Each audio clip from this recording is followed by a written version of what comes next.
Today I wanted to revisit the Fosi Audio V3 monos as well as the ZA3 stereo.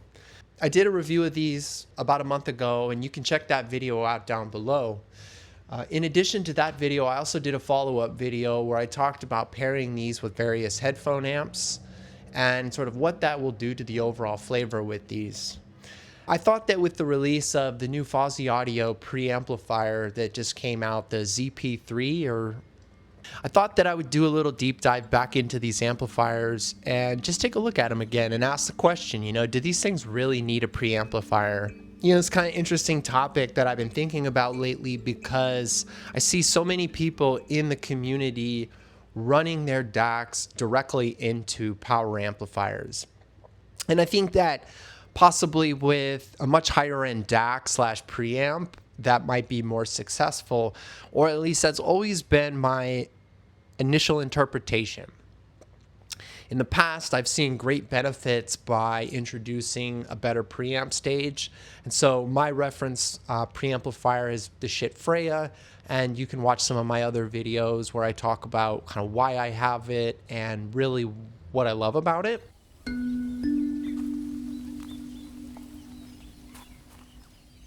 What I think is really cool about these amplifiers is that they both have RCA and XLR out.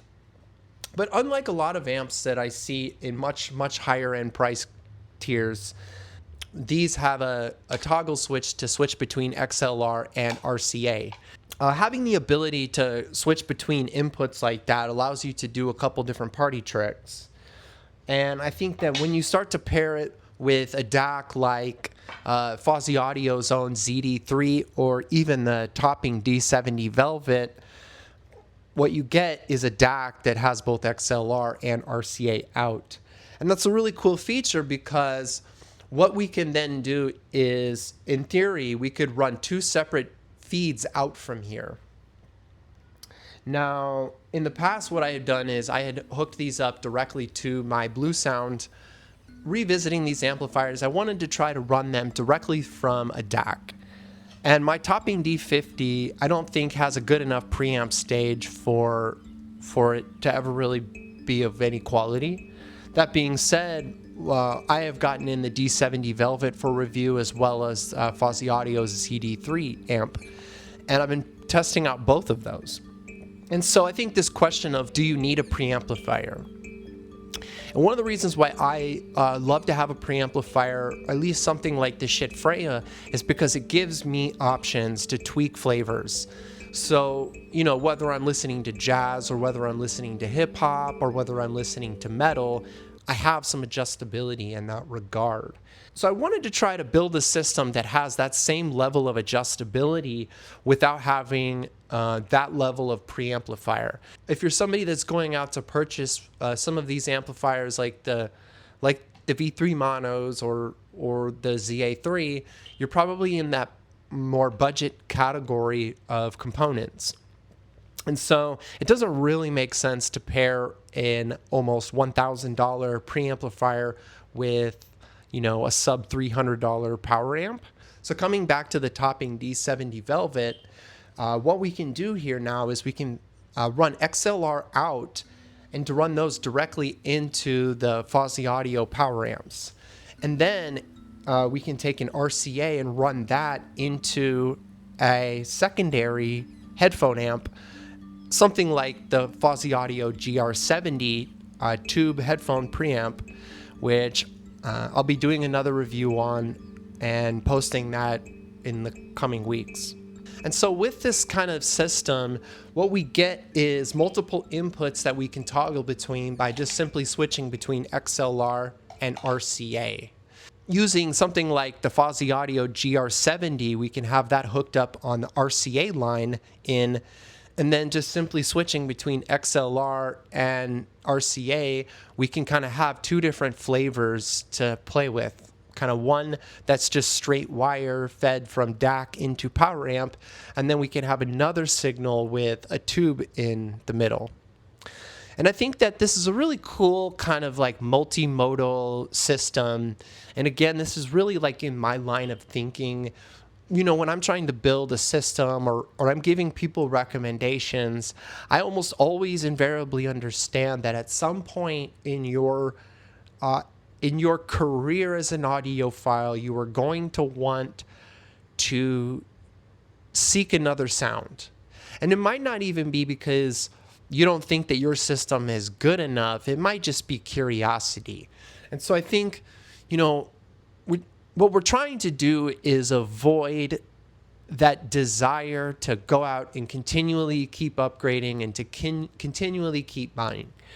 And so I think if you can find a way to bake some variability or, to be able to tweak the flavor of your system, that's a really cool feature to have. And so at this price point or at this category, for much, much less than my reference system, we end up with something that is fairly comparable, I think, to what I'm going to get with the Freya. When we pair this with XLR, or we feed the DAC via XLR directly into these amps, really what we're given, I think, is almost a sound signature of the Freya in its passive stage, whereas it is the more neutral of the two flavors. So then when we switch over to the GR70, what we're given is a little bit more bloom and a little bit more warmth. Granted, I don't think that the GR70 is giving you, Freya plus levels of sound quality. And it should also be noted that the GR70 is not a transformer coupled preamp, and so that changes the sound signature a little bit of this. And I don't entirely understand it, but it has something to do with second harmonic distortions. There's something really magical, I think, that, say, my Line Magnetic does, or even that my Freya does, that we're not quite fully getting with the GR70. But it's one of those things that I think for $200, you get a little bit of flavor of what tubes are like. And, and then, of course, in addition to that, you get a really comparable headphone amp, too. Now, what I think is really cool about this system is we don't need a preamplifier like we normally would. And we're given a really minimal, clean system that has a very minimal footprint. And, simply, if we use something like the Fosi Audio ZD3 there, we get HDMI eARC in. And so then we could run our TV into that, and you could watch movies and Netflix and then have all that be fed into your 2-channel system. But you might be asking, Nick, what if I want a turntable or a CD player, or I want other sources? Well, it's still really simple, because then what we could do, we could take something like the Lyre Plus, the new one that has 2 inputs and 1 output. We could do something like that, and there again, that would be about $500 or $600 for that, versus $1,000 for the Freya. And what we could do is we could have, again, we could split the signals coming out of the DAC via XLR and RCA and have our tube on one of those. We could then take our turntable and plug that into the second RCA input. It should also just be noted too that you don't need to split the difference coming out of the DAC. You could just run XLR into the power amp, and then you could take your turntable and plug that into the GR70 and then plug that into the power amp. And now, in all actuality, right there then too, like with the V3 monos, they don't have a volume control on the front like you're going to get with the ZA3. So with the ZA3, you do have a bit of a volume control, and in that scenario, you could run your turntable directly into the power amp. I think that with the turntable, though, and really I think depending on your phono preamp stage, the gain coming out of there might not be adequate. And so you are going to probably more than likely top out the volume on that without really having a lot of overhead. So that's why I've paired it, at least in this system, with the Fosi Audio GR70. And I will do a full review on that device, but for now I'm sort of utilizing it as a desktop preamp. And when I do my review, I'll talk about its headphone stage a little bit more.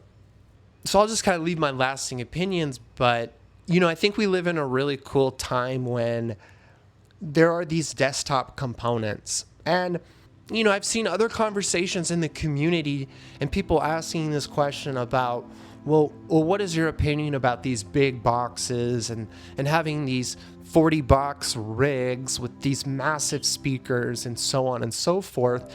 And I think that while the community of audiophiles really started off there, I think that future generations coming into this hobby today perhaps have different priorities and just financially where the world is at right now. I think, homes are becoming ever increasingly more difficult to purchase for people starting off. And so people want to listen to music and they possibly have smaller spaces today than they ever had before. And so that's why I really think that, regardless of your opinion on these small devices, you may think these amps are garbage and you say, well, whatever, there's better components out there, right? But for so many people, it's just not realistic, I think, to have some big rack. And I think there's just so many cool use cases for these small power amps, whether you've got an old vintage system, and you want to use like your old vintage Marantz as a preamp with all the tape loops and all the tone controls and all that. And then you can just run these into some nice clean Class D. Like you get this hybrid. There's one option, right? You just have a lot of use cases where people are music lovers, but maybe not necessarily the most opinionated audiophiles. So, I wanted to take a look at these amplifiers just one more time and just revisit them and talk about them and just how much I love them for their price point.